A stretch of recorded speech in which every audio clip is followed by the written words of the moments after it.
Alrighty guys, Just Sunstrider here, and if you guys are watching this video, it means the campaign has been over for a few days now. And, yeah, it's time to have me talk for like half an hour about all the different classes. And normally I'd have the survivors of Gatecrasher here, but right before the campaign ended, like the last mission before the Network Tower and Leviathan, Helena was killed because of a bullshit hunter activation who summoned a bunch of priests and shit. Yeah, it wasn't fun. So yeah, nobody survived Gatecrasher. It was certainly something, but I was able to pull through and all that stuff. I know a lot of people probably would, you know, just reload the save if they lose even one or two people on Gatecrasher. But I really like to stick by my rule of save scubbing, where it's like I only reload the save if everybody died. It's Helena technically survived without it going. The mid to late game definitely paid a price for that. You know, we were behind on our research and stuff because we couldn't get the first couple missions done super nicely. So the mid game we were really far behind in our tech and stuff. Definitely led to some frustrating moments, but I've definitely learned over the past little bit that you know, it's part of the experience, right? Because like I said on stream, if you're gonna reload the save every time you lose a soldier or lose a couple soldiers in a mission, you might as well just play on rookie difficulty, right? And then just breeze by the whole thing, you know? Right. But anyway, enough about that. A couple closing points about the playthrough. I, as you all know, am a big fan of Raiders World playthroughs, Raider factions, three-way battles in general. I really like seeing the AI fight each other and the chaos that ensues. Right, you know, I remember talking a little bit about it briefly on their Ava server and all that stuff, where you know, it has its pros and cons, definitely, right? The pros is that you get a little bit of variance in tactical missions, and not all the same old stuff, and you know, just a little bit of razzle dazzle to the missions, if you will. But on the flip side, you can end up having a couple situations where, you know, the Raider factions do the mission for you, and it kind of takes away a little bit from the experience or the soldier experience, either the mission XP and stuff like that.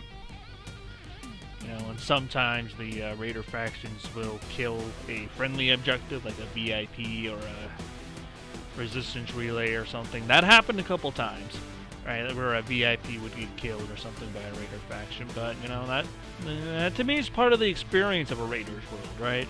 There are Raider factions that attack both you and Xcom, right? So, you know, if they're Raider factions, then why should you get a free pass just because you're the player, right? You know, if Advent's gonna have their objectives swooped up from under them, then why not you? And obviously in the moment it's frustrating, right? And I believe that mission I was a little, you know, pissed off and stuff like that. But looking back on it, comes with the territory of a Raiders World playthrough, you know? And a lot of those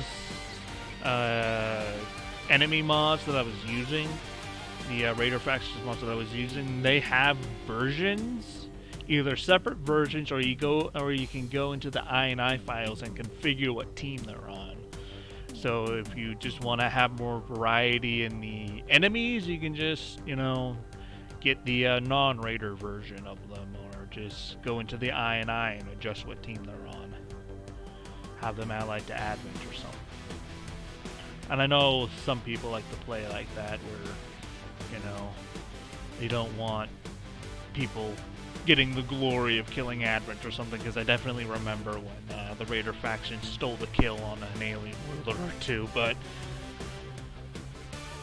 you know, people can play however they want to. That's the glory of the Steam Workshop, and you know, probably won't be playing another Raiders World for at least a little bit. Alright, because I'm going to do Mod Jam next, and then I'll go do the nostalgia playthroughs that I wanted to do, and then I'll probably come back to War of the Chosen. There's this one mod I've been keeping my my eyes on. It's called Playable Project X Advent, and it adds playable Xcom Advent troopers with like actual X Advent classes instead of just like a cosmetic change that I did in previous Civil War playthroughs. I can do like a variant of the Civil War playthrough with the Project X Advent. But development on that mod is slow but steady. I think, you know, sometime in 2022 he expects to get all the X Advent classes he wants out, so probably want to wait for that, you know, but I have plenty of campaigns I can do as I wait, so hopefully by the time I do all those other campaigns and go to the nostalgia runs, I'll be able to, that mod will be mostly developed, so that's probably the game plan for the extra long term, depending on, you know, if this gig still, is still around by then, right? But, anyway, let's get on with the actual class overview. I have a lot to talk about here, considering that I'm using a new class pack for me, at least. Alright, going to be going down this list, as always, saying a few words, and I'm only going to do the classes that are here. Alright, so sadly, you know, Templars and stuff won't be able to be talked about, but I'm sure I'll use proficiency classes again someday, because the proficiency classes are definitely my favorite class pack so far, and it might end up becoming my usual, like my go-to. If I don't have another class pack I want to try, I might just go back to proficiency classes instead of doing the vanilla classes.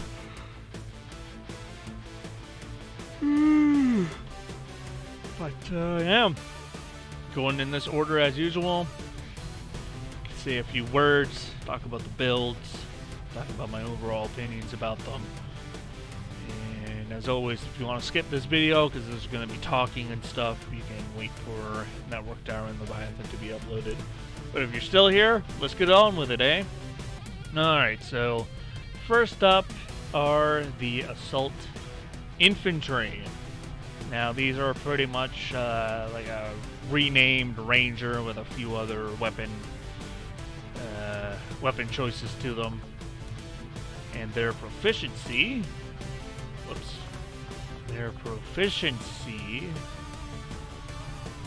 is that they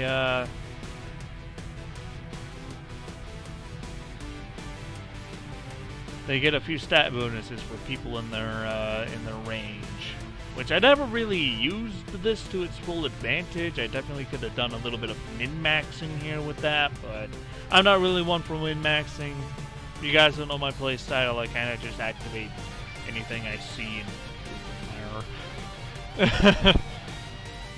but mainly I use them as pretty much as how you would normal Rangers. Like 5s here is supposed to be just a shotgunner, running gunner, you know, Overwatch runner. Just non-melee focused, although there were some opportunities where I got to use the Vital Blade. So yeah, starting off with running gun, always a great start.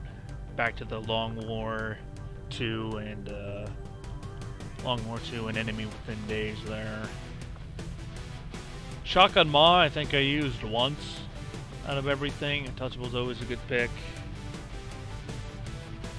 Don't think I ever used this to its fullest potential, but I think Slayer here was going to be a sword spec, but I stopped using her because she got kidnapped and then rescued, and they just stuck with 5. So I think you were going down the knife route as well, but you only went on like 2 missions. 86 skill size. But yeah, probably definitely the most base game-esque class with the whole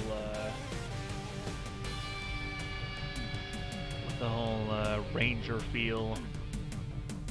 Definitely a very well-rounded build, well-rounded class, considering that they're so close to base game Rangers. Not really much more to say.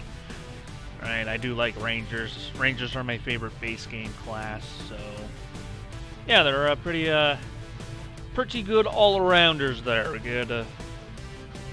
Good damage output and stuff like that. Good tanking potential with Untouchable and Combative. So overall, good class.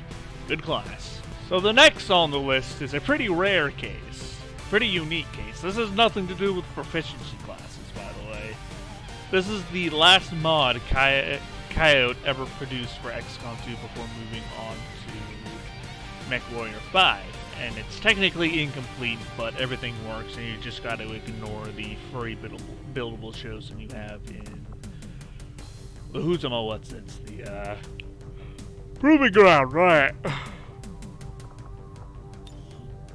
So, I have used the Chosen Warlock and the Chosen Hunter previously before, but I never got my hands on the Playable Chosen Assassin. Hopefully I'll be able to do that sometime soon. Maybe not in Mod Jam. I don't think the Playable Chosen will be in Mod Jam. We'll see. I might do a little bit of testing, see if I can sneak in a couple extra mods here and there on myself after a logical to get the base stuff up. But the Chosen Warlock, the Playable Chosen are not as strong as their actual Chosen counterparts for balancing reasons, obviously. So, you know, you get Fortress, Mind Control, Soulfire, Soul Steel, pretty standard psionic stuff where you can turn him into more of a shooty, ever-vigilante, Overwatchy person. I wouldn't be surprised if you get like Serial or something down here. Never get the Chosen that ranked up in my playthroughs anyway. I always get them so late in the game that I can't really do much with them. But all I can say is that Chosen Warlock is pretty much a Psi-Op without a Psi-Lab, and the Chosen Hunter is pretty much a sharpshooter with a Gremlin. I don't know why he has a Gremlin. I kind of don't really like it, but since Coyote doesn't mod for XCOM 2 anymore, beggars can't be choosers, eh? Take what you can get.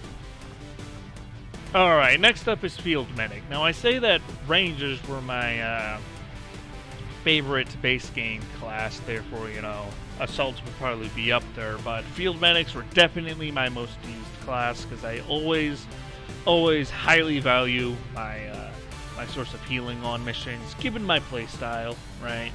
Obviously, if I played more like a Logical or Ava, a little bit more safe, then I probably wouldn't need them as much. But given my very aggressive, very face-pulling play style that gets me into a lot of sticky situations here and there and leads to a lot of frustration and soldier death, but it's, you know, in the moment it's all grr, angry grr, but after the fact I take a deep breath and it's like, yeah, you know, it comes with the territory of being a hyper-aggressive player in a strategy game. So, what can I do, right? What can I do is I value healing and supports, which is what this is very much what the Combat Field Medic is all about. Combat Medic, what am I playing? Blindside? Yeah, there's nothing else more to say except that they're very valuable healing. You know, they don't have the long-range healing like specialists do, but I don't know, I kind of like the hands-on approach. Definitely brings more of a challenge, and it's not just free healing from halfway across the map, you know? You still gotta plan it out, right? So, you know, Burst Fire is certainly interesting for a medic perk. Here I thought that would be one of the a pick for one of the other classes, maybe the Grenadier, to make them useful when they don't have any grenades left, something like that, but nonetheless, it definitely got use in the last few missions of this campaign, especially in Leviathan. So yeah, you know, nothing much more to say except I value support, I value healing, I value field medics. Good class. Oh boy, the Marine. You see, this is the class that I thought something like Burst Fire would be on, but I think I only had like one Marine and she died. was Cloud. She died. So, I don't really have much to say about this class. I mean, they're pretty much Rangers from Long War, right? I didn't really get a whole lot of opportunity to use them all that much, so hopefully in the future I'll have more to say about them, but final verdict is uncertain. You know, it's kind of hard to talk about a class when you don't use it that much. So we'll see if anything fancy happens if I ever use this class back again. So, sorry, Marines. Marksman. Helena, I still wish you were here because holy shit. I used to not really value base game marksmans all that much. But I have to admit, when Helena was still around, her one-shot sniper rifle of doom combined with lead the target and snapshot was actually a very powerful combination, alright? Lead the target itself is actually not that bad of an ability. I don't know why Dureva and Illogical hate it so much, because, you know, well, at least Dureva. I think Illogical started warming up to it, but Dureva I think is still unsure about it, but, yeah, it's decent to ensure that hit or that kill. It definitely saved my ass plenty of times during this campaign. And if Helena wouldn't have died, we definitely would have brought her on Operation Leviathan to help against those avatars. I think it definitely would have helped having that damage potential in there. However, during a couple of the missions, I think during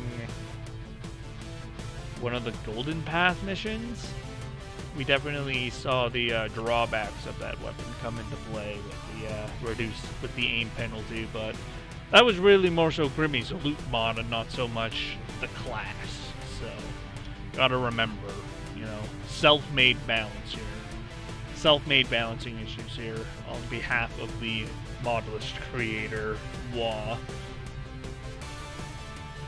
But still, I mean, hey, even Kato's stealthy blindside build was pretty useful, because having a dedicated scout that could take a free pot shot every 3 turns or so proved out to be very useful in the end, you know?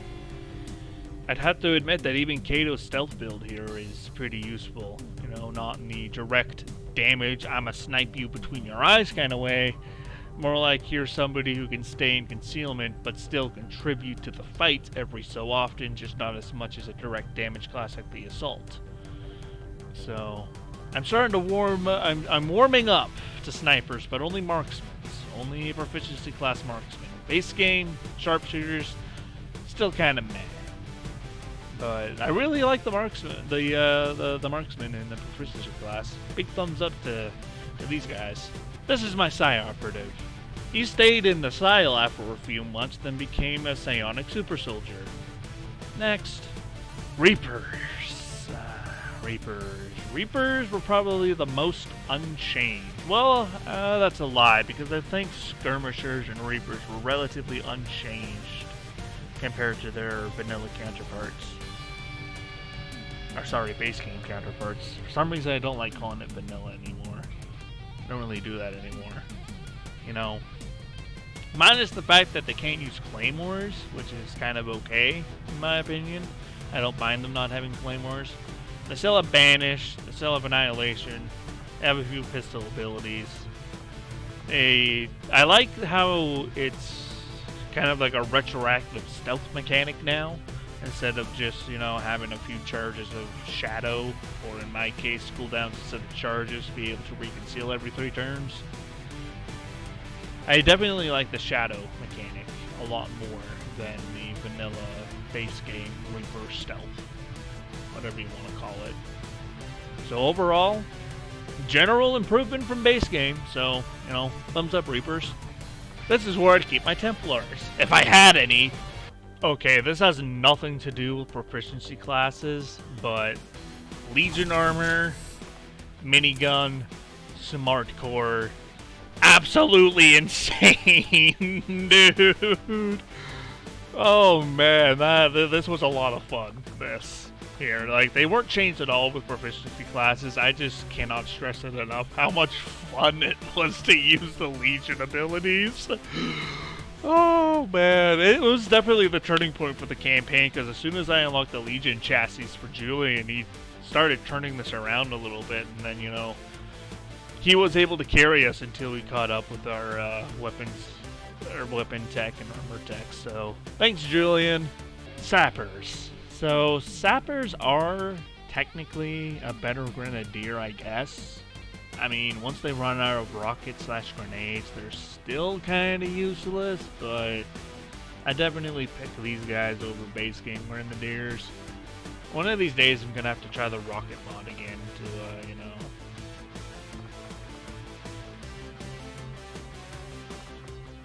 see if I can get some of that fun, fancy stuff. Because I think proficiency classes is meant to be used with rocket launchers instead of grenade launchers. So maybe there was a missed opportunity, missed potential there, but it's pretty much just a renamed Grenadier, and base game Grenadiers are kind of meh at best. So nothing much more to say.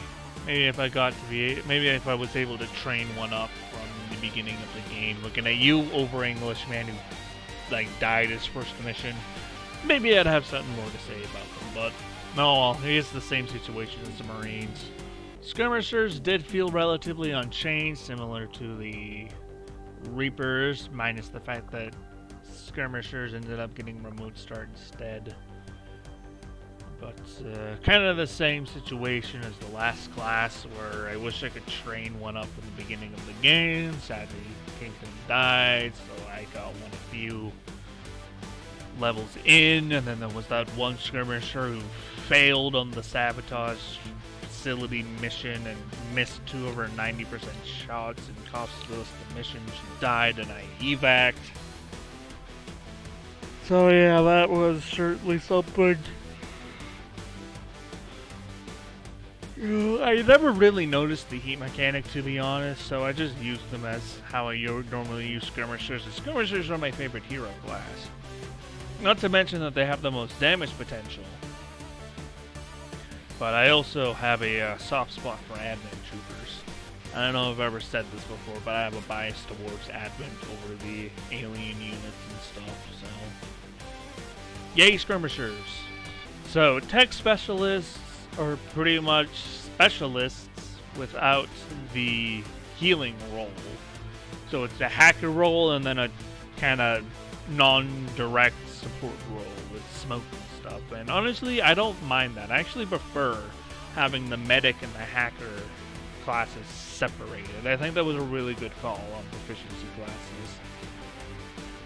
Other than that, I used them a decent bit. I used them most in the early to mid game, and then I started getting my A and B teams together, and Sophia did make the cut for Leviathan, but she didn't really get a lot of experience in the late game, mostly in the early game. Not to mention she was one of the first recruits I had to train up after the Gatecrasher scenario, so yeah. I mean, she definitely got a few missions, 17, but yeah, I mean, it's just specialist without the medical part, which is not bad. Deck specialists do get a thumbs up as well. And I think that's it.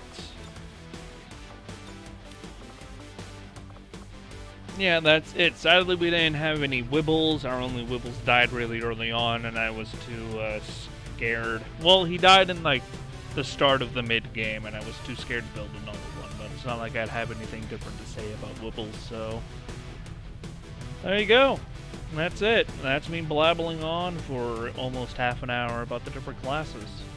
Hopefully you guys appreciated hearing my opinions on stuff. If you have your own opinions, feel free to leave them in the comments below. Just remember to be nice and respect other people's opinions. Don't be a dunce, alright? This ain't Reddit.